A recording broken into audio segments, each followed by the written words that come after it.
O Senhor esteja convosco.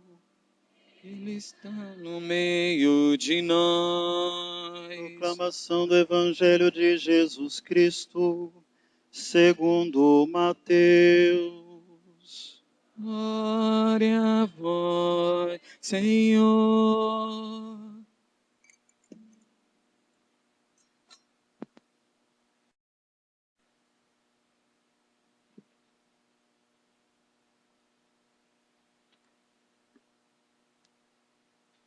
Naquele tempo, disse Jesus aos seus discípulos: Ficai atentos para não praticar a vossa justiça na frente dos homens, só para serdes vistos por eles. Caso contrário, não recebereis a recompensa do vosso Pai que está nos céus. Por isso, quando deres esmola, não toques a trombeta diante de ti como fazem os hipócritas nas sinagogas e nas ruas, para serem elogiados pelos homens. Em verdade eu vos digo, eles já receberam a sua recompensa. Ao contrário, quando tu deres esmola, que a tua mão esquerda não saiba o que faz a tua mão direita, de modo que a tua esmola fique oculta, e o teu Pai, que vê o que está oculto, te dará a recompensa. Quando orardes, não sejais como os hipócritas, que gostam de rezar em pé nas sinagogas e nas esquinas das praças para serem vistos pelos homens. Em verdade eu vos digo, eles já receberam a sua recompensa. Ao contrário, quando orares, entra no teu quarto, fecha a porta e reza ao teu Pai que está oculto. E o teu Pai, que vê o que está escondido, te dará a recompensa. Quando jejuardes, não fiqueis com o rosto triste como os hipócritas. Eles desfiguram o rosto para que os homens vejam que estão jejuando. Em verdade eu vos digo, eles já receberam a sua recompensa. Tu, porém, quando jejuares, perfuma a cabeça e lava o rosto, para que os homens não vejam que estás jejuando, mas somente o teu Pai que está oculto. E o teu Pai, que vê o que está escondido, te dará a recompensa. Palavra da salvação. Glória a vós, Senhor.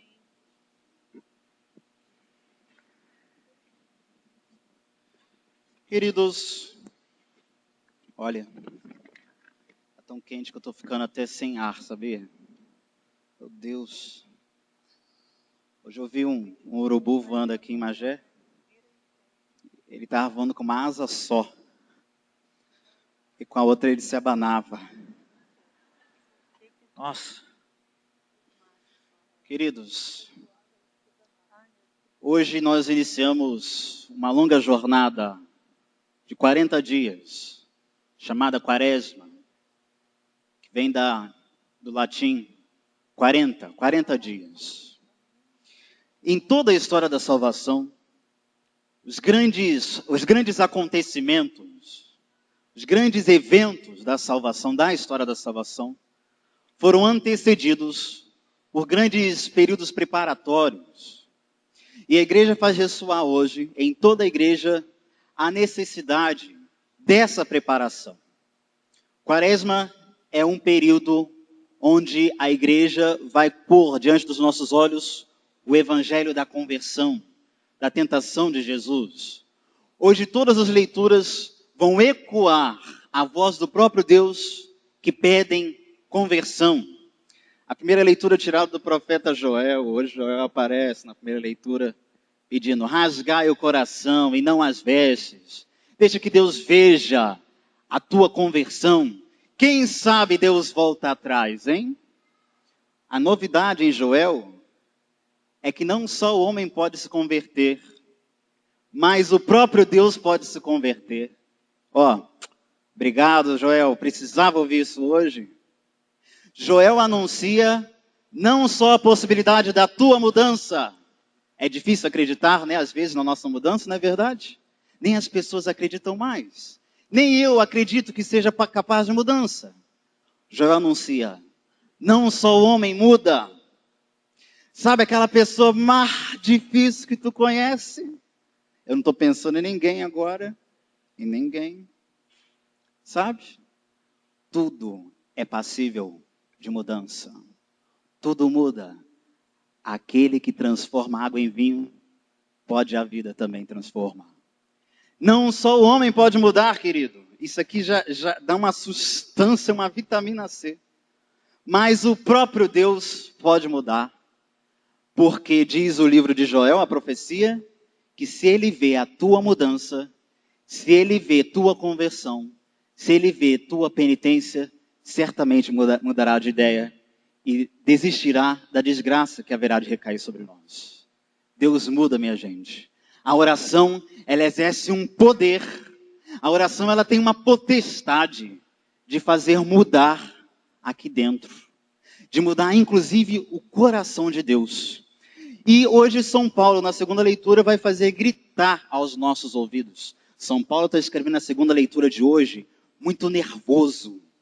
Reconciliai-vos com Deus. Você já ficou de mal com alguém, querido? Tu já? Faz assim se tu já. Tu não já? Eu também. É pecado, não pode não, sabia disso? Tu sabe não? Não pode, é feio, não pode, gente. Você não precisa voltar à intimidade com teu inimigo, não precisa. Precisa apertar a mãozinha dele, mandar beijinho para ele, não precisa. Mas pelo menos bom dia, boa tarde, boa noite, porque ele é gente, Deus também está nele. Por incrível que pareça, mas está.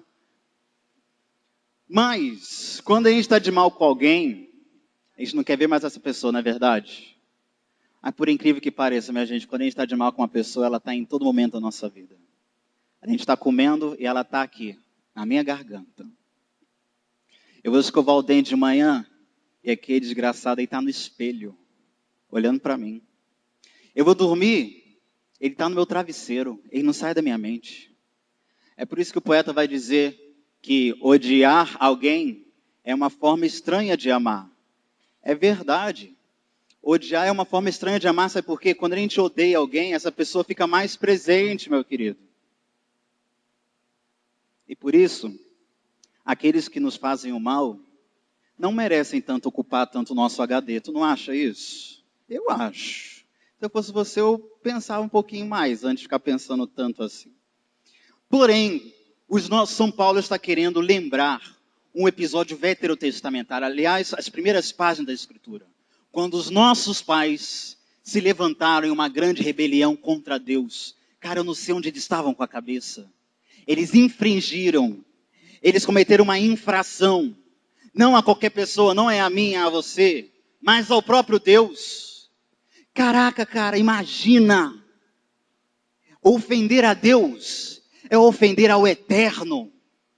Tudo o que tange a Deus é eterno, é para sempre. Portanto, essa culpa é um fardo para sempre. E por isso, pelo salário desse pecado dos nossos primeiros pais, o salário do pecado é a morte. Por isso, São Paulo anuncia a sentença que recaiu sobre nós. Lembra-te, você é pó, e ao pó você vai tornar. É por isso que a igreja começa essa caminhada quaresmal com a missa do pó, ou a missa das cinzas, é a mesma coisa.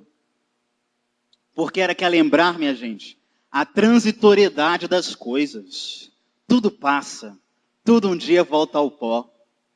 Existe uma música muito antiga, aí do ano de 77, eu não sou dessa época não, mas eu adoro essa música.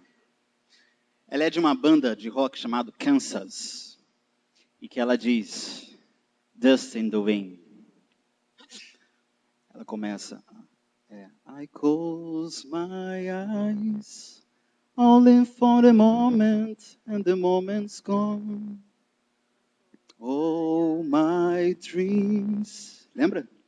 Pass before my eyes and curiosity, dust in the wind. Pó lançado ao vento. Diz a música, tudo é pó lançado ao vento. Tudo que eu passo, tudo que eu faço é pó lançado ao vento. Tudo que eu sou são migalhas, por mais que eu me recuse a ver, que tudo é pó lançado ao vento. Quando eu morrer, você vai cantar essa música no meu velório. Eu estou falando sério, tu tá rindo de quê? Ué, isso um dia vai acontecer. Eu espero que vocês tenham a coragem de lembrar. Essa homilia está sendo gravada, então já está eternizado. Isso aí vai para o YouTube. Eu quero, claro, uma música e eu quero essa também. Tudo é pó lançado ao vento. Tudo vai voltar ao pó.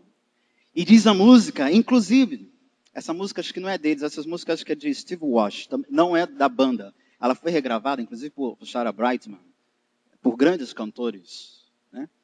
Mas essa música ela diz o seguinte: não se prenda a nada. Sabe por quê? Nada dura para sempre. Tudo é pó lançado ao vento. É por isso que a igreja hoje, colocando cinza na tua cabeça, ela faz ecoar exatamente essa mensagem, que não é outra coisa senão o evangelho. Mal sabia essa banda de rock que ela estava cantando um trecho do evangelho. Porque por mais que a gente se esconda de Deus, Ele está presente em tudo. Em tudo. Por mais que nós nos levantemos em rebelião contra Deus, Ele está presente em tudo. Não tem como fugir, minha gente. De Deus, não. Das pessoas, sim. E por isso que hoje a igreja vai colocar a cinza na tua cabeça e ela vai dizer exatamente isso. Não mais dust in the wind, pó lançado ao vento, mas ela vai dizer: lembra-te que és pó e ao pó hás de tornar. Porém, contudo, todavia, a mensagem do evangelho não é uma mensagem de tragédia. O nosso Deus nunca perde. O nosso Deus nunca perde. Então, aquele nosso castigo, cujo salário foi a morte, foi redimido na cruz de Cristo. E se por um lado, o salário do pecado nos foi voltar ao pó, a desobediência de Cristo nos acarretou a vitória sobre a morte. Essa vitória, na vigília pascal, no mistério pascal, é para essa vitória que nós dirigimos. E justamente porque nós vamos celebrar a grande vitória de Deus sobre o pó, sobre as cinzas, sobre a morte, então ela requer um grande período de preparação. É por isso que 40 dias, não só 40 dias, viu? Jejum, esmola e oração são um tripé de toda a caminhada cristã. Porque toda a nossa caminhada cristã não é outra coisa senão uma quaresma. Mas ela é fortalecida por esse tripé: jejum, esmola, oração. E esse período faz remontar os 40, o número 40, a Bíblia que não é outra coisa, também é um número simbólico. Por 40 anos, Israel caminhou pelo sol escaldante do deserto até chegar ao oásis, que foi a terra prometida. Por 40 dias caminhou Elias e se refugiou no Monte Horebe, se alimentou de pão. Por 40 dias fez jejum Moisés. Por 40 dias fez jejum o Cristo no deserto. Por 40 dias choveu dia e noite. 40 remonta à nova humanidade, nascida das águas. A nova humanidade em Cristo Jesus. Cristo suportou toda e qualquer tentação. É possível, minha gente. Só que Deus quer contar conosco. Hoje nós começamos uma penitência, que é abster-se de carne. Viu? E durante 40 dias está livre para quem quiser permanecer com essa penitência. Não é obrigatório ficar os 40 dias, só por 2 dias. Hoje, quarta-feira de cinza e sexta-feira santa. Por que, padre, que a gente se abstém da carne? Qual é o sentido? O sentido é esse. Porque uma carne está sendo sacrificada por nós.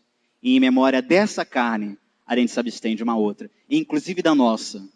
Por esses 40 dias, nós vamos calar essa fera interior que mora dentro de nós, minha gente, e que quer cada vez mais o pecado, como disseram os santos, a fome pecata, o desejo de pecado que nós temos dentro de nós. Cada um de nós tem cachorro bom, cachorro mau, lembra que eu já te falei isso? É possível alimentar cachorro bom, desde que eu queira me abster daquilo que é excesso. Não é assim quando você leva o teu exame no médico, o médico, eu sei o que é isso, já passei recentemente, eu passei por isso. O médico diz assim: teu sangue não está bom, tem excessos. Excesso de alguma coisa, excesso de gordura, excesso de não sei, ou falta também pode ser uma ausência. Então o que é que você faz para suprir isso? Ou você toma alguma coisa, ou se você tem excessos, você vai fazer exercício, ginástica, ó. Caminhada, eu estou doido para voltar, mas esse pé ainda não deixa. Entendeu? Por que a gente faz exercício? Sabe como é que se diz em grego exercício? Askesis. Daí que vem a palavra ascese na vida cristã. Quando o padre pede para você fazer ascese, o que é ascese? Ascese é exatamente isso. É provar para mim mesmo que eu não dependo de nada para viver senão da palavra de Deus. Não só de pão vive o homem, disse Jesus, mas de toda a palavra que sai da boca de Javé. Que todos nós temos que podar nossos excessos. Então tá aí. Se o corpo tem excessos, a alma também a possui. E os exercícios espirituais, as asceses, não são outra coisa senão exercícios que podam esses excessos do homem velho que há em nós. Então aquela caminhada que me fazia perder os excessos do corpo, agora foi substituída, sabe por quê? Pela via sacra. Agora a gente caminha com a cruz. E aí a gente está perdendo gorduras não só do corpo, mas sobretudo as da alma. Viu? Tá aí, gente, tá aí uma proposta de você fazer um jejum. E aí, Jesus do Evangelho nos propõe exatamente isso. Só que antes de falar em jejum, antes de falar em penitência, é importante lembrar que Jesus nos recorda qual é o espírito que tem que reger essa penitência. Não adianta nada a penitência sem a intenção do interior. Sabe por quê? Jejum sem oração vira dieta. E aí a gente não está agradando a Deus da mesma forma, minha gente. O que Deus quer de nós não é dieta. Sim, se está pondo a saúde em risco, tudo bem. Mas o que mais encanta o coração de Deus é quando a gente acaba por nos dominar. E aí exatamente que entra a ascese e o jejum. Qual é o espírito que tem que reger o jejum, minha gente? Qual é o espírito interior? Quando deres esmola, não saiba à esquerda o que fez a mão direita. Quando fores jejuar, perfuma a cabeça, lava o rosto, passa maquiagem, para que teu amiguinho não saiba que você está se penitenciando. Quando você quiser rezar, não fica de pé em meio aos demais, não. Não te mostre. Sabe por quê? Já tendes a tua recompensa. Quando você for rezar, entra no quarto, fecha a porta e deixa só aquele que vê as coisas escondidas te dê a recompensa. Cristo, meus irmãos, nos anuncia que o que mais vale é a intenção interior do coração. Porque é muito fácil hoje o nosso jejum e uma oração que aparece. Deus não gosta de nada que aparece. Brilhou demais, minha gente. Teve muita purpurina. Teve muita lantejola. Piscou muito. Teve muito pisca-pisca. Teve muito brilho. Deus já não gosta. Deus gosta do que é simples. Por isso, quando o nosso jejum chama a atenção, já não vale a pena. Tá aí um jejum que você pode fazer, minha gente. Ao invés de comida, lembrando que esse jejum só é pedido e aconselhável acima dos 7, 8 anos, até os 65 anos. Você que tem mais do que isso não precisa fazer. Pessoas que têm trabalho forçado também não precisam fazer esse jejum. Viu? E sobretudo os doentes. Também doentes não necessitam fazer o jejum. Não esse de comida, mas de outras coisas. Você pode ficar sem a tua Coca-Cola, por exemplo. Você pode ficar sem a tua sobremesa. Jovem, você pode ficar sem o teu Facebook, jovem. Ó, que delícia! E tá vendo? Direção espiritual dentro da missa. Facebook. Aí, ó, quartas, sextas-feiras, pelo menos. Tá entendendo, minha gente? Cristo anuncia que é possível fazer morrer esse homem velho que é dentro de nós. E o que mais encanta a Deus são as disposições do homem interior. O que mais chama a atenção de Deus é a humildade que rege a penitência. E é por isso que em falar em humildade, eu não poderia deixar de falar dele. Dele mesmo. Ele mesmo você está pensando. No dia 11 de fevereiro agora, dia que a igreja conclamava a festa de Nossa Senhora de Lourdes, fui eu acordado com uma bomba que me fez chorar o dia inteiro. O nosso querido, saudoso, o nosso doce Cristo na terra, como dizia Catarina de Sena, renunciou ao seu pontificado. E eu queria falar exatamente sobre ele agora, mas eu queria falar assim como um pai. Sabe, teu pai já fez isso com você? Quando teu pai, Aliás, vou até pedir para você botar a cadeira aí na frente para mim, que eu quero ter uma conversa de pai com você. Pode? Mas é assim, eu não sei se teu pai já fez com isso com você. Teu pai já pegou a cadeira e já sentou assim de frente com você para conversar assim, de tete a tete? É teu pai. Então agora teu pai quer conversar com você. Sabe por quê, minha gente? Não queira questionar. Eu tenho 29 anos, mas eu sou teu pai. Entendeu? Pela fé. Queria conversar com você por quê, minha gente? Porque a mídia está aí, ó. Ó, ó. Eles não entendem de nada. Tadinho deles. Vamos rezar por eles, gente. Mas eu não quero saber de fiel meu aqui que não tem uma resposta pronta na ponta da língua. Viu? Se eu souber que alguém falou mal do meu Bento XVI e você não falou nada, por favor, não passe na minha frente, porque isso é uma ingratidão. Por que Bento XVI fez isso, minha gente? Primeiro, a igreja quer nos lembrar que o que ele fez é algo altissimamente previsto pelo Código de Direito Canônico, artigo 187, né?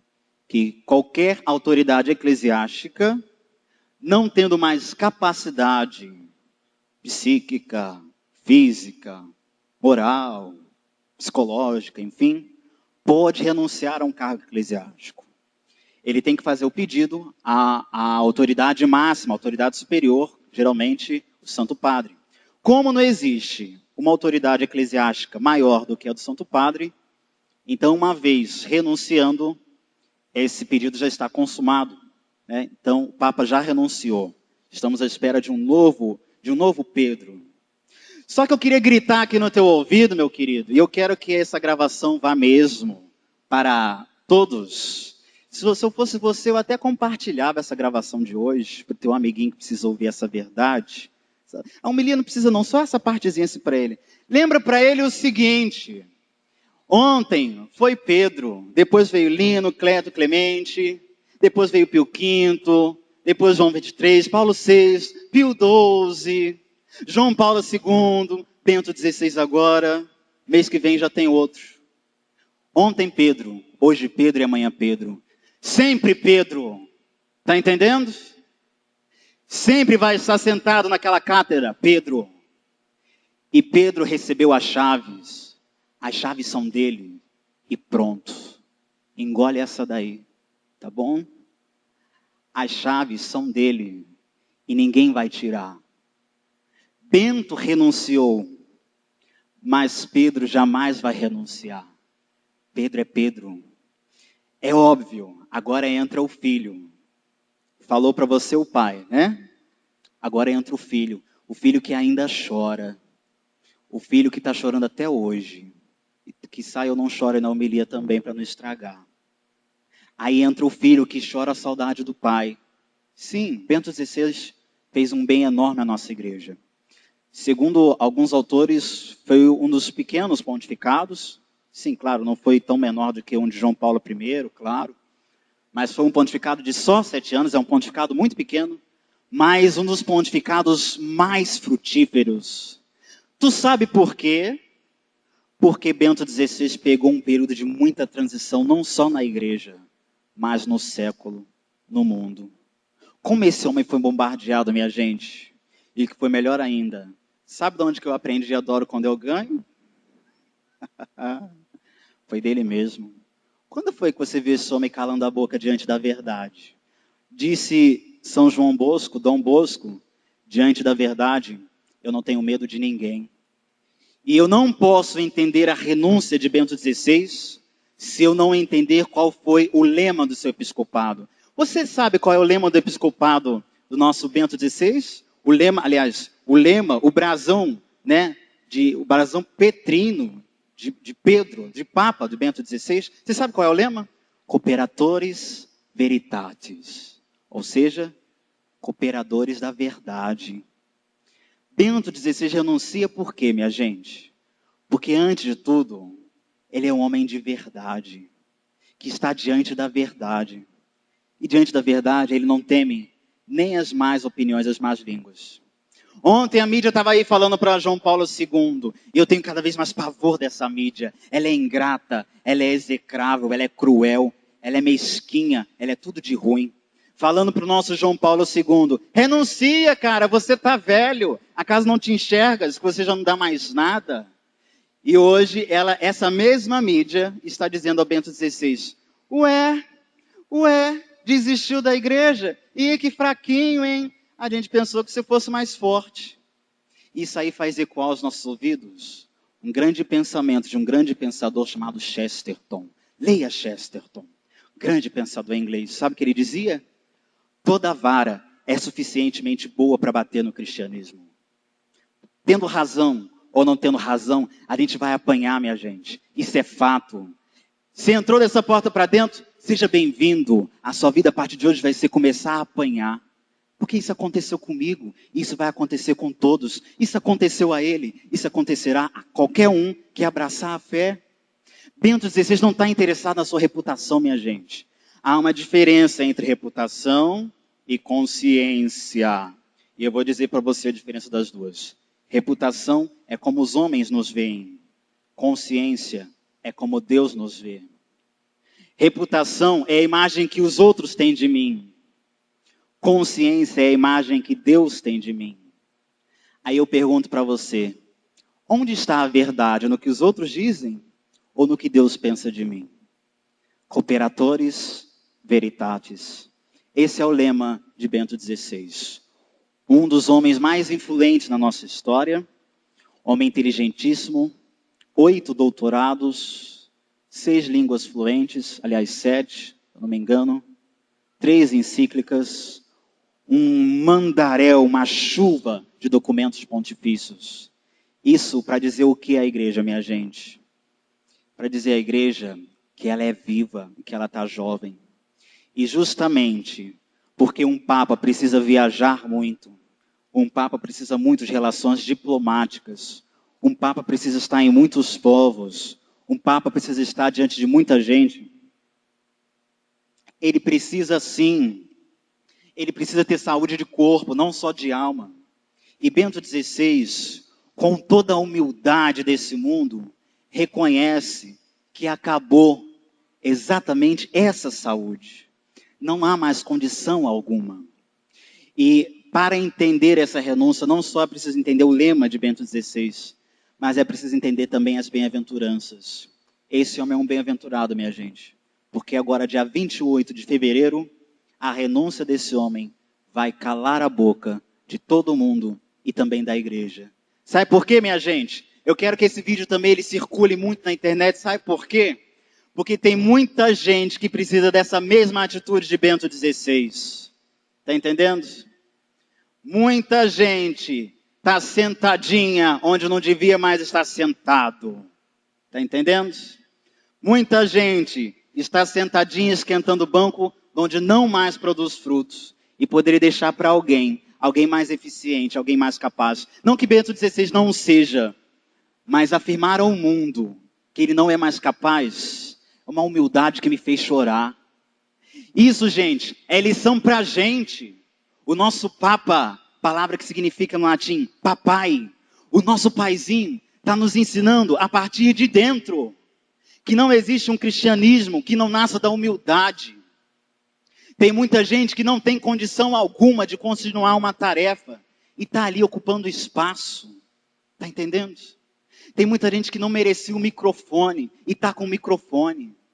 Tem muita gente que não merecia o poder e está no poder. Tem muita gente que não merecia estar sentado e está sentado. Tem muita gente que não tem o dom e pensa que tem o dom. Está entendendo, minha gente? Se não há humildade a partir de dentro, pega esse cristianismo, joga fora, porque tu vais para o inferno da mesma forma que os pagãos. Olha aí, semana passada, quem é que nos recordava isso? Paulo, Coríntios 13, aí atrás. Bento XVI quer uma varredura. O mundo anseia por poder, e infelizmente esse desejo de poder também está aqui dentro entre nós. Muita gente quer o poder, muita gente se mata pelo poder, muita gente cria discórdias e bombas em cima de bombas por causa do poder, muita gente não se fala por causa do poder, tem muita gente aqui dentro da igreja em discórdia por causa de poder, e Bento XVI não tem medo de se despojar do poder.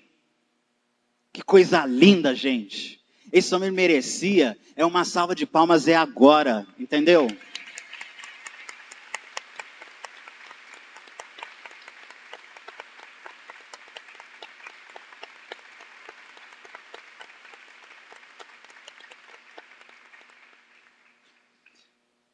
Ele anuncia no momento clássico da igreja, embora já o seu irmão, o também religioso Georg Ratzinger, havia anunciado que era uma decisão que ele já queria tomar há muito tempo, só que tudo tem uma hora, tudo é no tempo de Deus. Bento XVI anuncia, dia 11 de fevereiro, dia em que a Virgem anunciou uma menininha analfabeta em Lourdes. Je suis l'Immaculée Conception. Eu sou a Imaculada. Eu fui concebida sem pecado. Eu sou a tua mãe. Eu intercedo. E depois, também às portas de um período quaresmal, porque é o período mais fecundo, mais frutífero na igreja. E essa igreja vai rezar com todo fervor para o novo pontífice. Sai um pontífice, entra um pontífice, mas é Pedro que está ali. Sai um padre da paróquia, entra outro padre da paróquia, mas Cristo sempre está ali. Sempre Cristo. Cristo ontem, hoje e sempre. Ere, ode e semper, diz a carta aos Hebreus. Para sempre Cristo. Pedro tem a chave, minha gente, não nos calemos. Pedro tem a chave. E Pedro não está desistindo. Tampouco Bento XVI está desistindo, minha gente. Não é uma atitude de covardia, senão de que heroísmo. É diferente, minha gente, muito diferente. E, sobretudo, Bento XVI tem uma grande consciência. Eu só posso entender essa atitude dele se eu entender a grande formação teológica que esse homem tem, filosófica, a grande sabedoria, a grande santidade que está por trás desse homem. Esse homem sabe que essa igreja não é regida por ele. Não, ela não pode ser. Essa igreja é de Cristo. Claro que hoje nós tememos. Eu também tremo minhas pernas de vez em quando, tá vendo? Sabia disso? E hoje nós temos uma breve tentação, com a mudança dos tempos modernos, de dizer o mesmo que os discípulos disseram ontem, quando Cristo dormia na barca. Acorda, Jesus! Acaso não te importa? Nós estamos afundando. Só que os discípulos se esqueceram do principal. Cristo estava até dormindo. Ele estava assim. Só que ele estava na barca. E essa barca não pode afundar. Porque Cristo está nela. Venham os ventos contrários. Venham as ondas gigantes. Venham as tsunamis. Se levantem contra nós. Cristo está dormindo. Mas ele está na barca. Aí eu pergunto para você. A barca onde Cristo está pode afundar? Não me responda. Responda para você mesmo. Por acaso, pode jazer no fim do oceano uma barca onde Cristo está nela? Deixa, minha gente. Deixa Cristo dormir. Disse Santa Teresinha, não acordemos. Tudo é na hora dele. Amanhã temos um outro pontífice. Rezemos. Essa missa é toda na intenção de Bento XVI, em gratidão, muita gratidão. Ele entrega à igreja, agora que ela goza de um breve período de serenidade. Breve, muito breve. Porque se ele entrega no período conturbado de escândalos, de falsas afirmações, com certeza as más línguas diriam que seria covardia e fuga dele. Ele entrega porque agora não é a hora de Bento XVI, agora não é minha hora. Agora não é a tua hora, agora é a hora de Deus. E é Deus quem rege essa igreja, minha gente. Não temais, não vos preocupeis, querido. Tua barca está afundando, tá? Cristo está nela. Essa barca não é de Pedro, essa barca é de Cristo. E eu quero que quando você falar de Bento XVI, você fale com baba escorrendo pela boca, com orgulho. Porque agora os mesquinhos começam a fazer as comparações. João Paulo II é que foi bom, foi até o final. Ah, querido, vai estudar um pouquinho de antropologia. Não precisa fazer teologia, não, é muito para você. Exigir fé, exigir muito. Eu estou exigindo só um pouquinho de pensamento. Pensa um pouquinho. João Paulo II foi um atleta, um grande artista. Tinha muito mais saúde. É preciso entender a pessoa. Cada um é cada um. Por amor, João Paulo II foi até o final. E por amor, Bento XVI está renunciando. Porque ele sabe que essa igreja merece o nosso melhor. E ele reconhece que alguém fará melhor do que ele. Eu acho até muito difícil, mas ele está afirmando isso. Afirmar que alguém pode mais do que eu. Sabe qual é o nome disso? Humildade. É com esse espírito que Bento XVI quer que iniciemos a nossa quaresma. Humildade. Dust in the wind.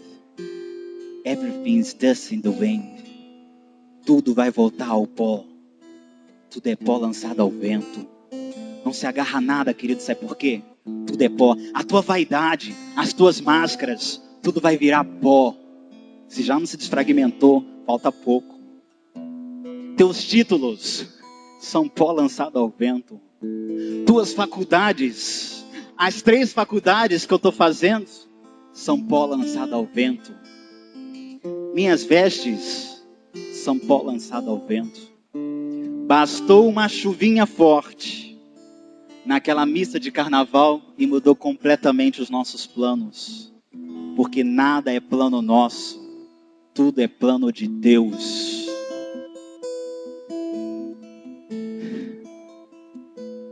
Você está entendendo? Tudo é pó lançado ao vento. E por isso agora entra o nosso ato penitencial. Na missa de hoje o ato penitencial sai depois da saudação e entra para depois da homilia. Porque agora nós vamos fazer um grande clamor. Nós vamos implorar a misericórdia de Deus. É preciso que você traga à tona o pior que você já fez. Teu pior pecado. Traz. Traz porque agora, sabe o que vai acontecer com ele? Ele vai ser cravado na cruz de Cristo. E o pó da morte, que outrora foi o nosso salário, foi agora trocado. Foi agora cambiado. Câmbio, mudança, troca pela vitória de Cristo sobre o pecado, sobre a morte. Vamos ficar de pé. E eu quero que você peça perdão, não para mim, mas para Deus. Perdão pela falta de humildade. Perdão quando eu me achei o máximo. Perdão quando eu pensei que eu fui melhor que o meu amigo. Perdão quando eu achei que eu era mais que o meu irmão. Perdão pelas minhas brigas. Perdão pela discórdia que eu estou fazendo lá em casa. Perdão pelas minhas palavras agressivas. Nós vamos pedir perdão. Misericórdia, Senhor. Nós somos o teu povo. Tem piedade de nós, Senhor. Quiçá o nosso pedido, a nossa penitência, converta o teu coração que é bom e desista, Senhor, de destruir o teu povo. Nós clamamos, Senhor, misericórdia de nós, porque nós somos velhos, não somos homens, e o que nós somos é pó lançado ao vento. Pede aí piedade, pede misericórdia, abre a tua boca. Misericórdia, Senhor. Misericórdia, Senhor, misericórdia.